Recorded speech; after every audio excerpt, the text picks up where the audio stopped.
S Alam গ্রুপের ৩,৩০০ কোটি টাকা ঋণ জালিয়াতির ঘটনায় ইসলামী ব্যাংকের সাবেক পরিচালক সৈয়দ আবু আসাদ ও মোহাম্মদ সোলায়মান সহ ৫ জনকে জিজ্ঞাসাবাদ করছে দুদক।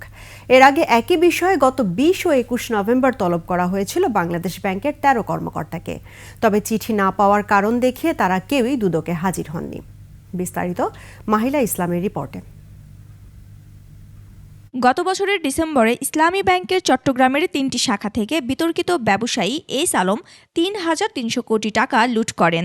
ঋণের নামে ব্যাংক লুটপাটের অভিযোগ খতিয়ে দেখছে দুর্নীতি দমন কমিশন। এরই ধারাবাহিকতায় গত ১১ নভেম্বর ব্যাংকটির সাবেক ২ চেয়ারম্যান ও পরিচালক সহ মোট ১৭ জনকে জিজ্ঞাসাবাদের জন্য তলব করে চিঠি পাঠায় দুদক।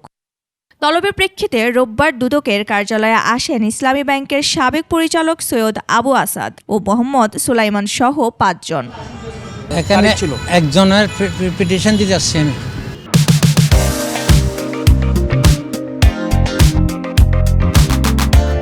সেটা তো আমি জানি না, আমি কোনো ডকুমেন্ট পাইনি, অনেক আগের ঘটনা তো আমাদের সম্পৃক্ত ছিল না। আমরা তো যেহেতু বোর্ডের মেম্বার ছিলাম এই জন্য। জিজ্ঞাসাবাদ শেষে দুদকের উপপরিচালক আক্তারুল ইসলাম জানান, অভিযোগের সত্যতা পাওয়া গেলে আইনানুগ ব্যবস্থা নেওয়া হবে।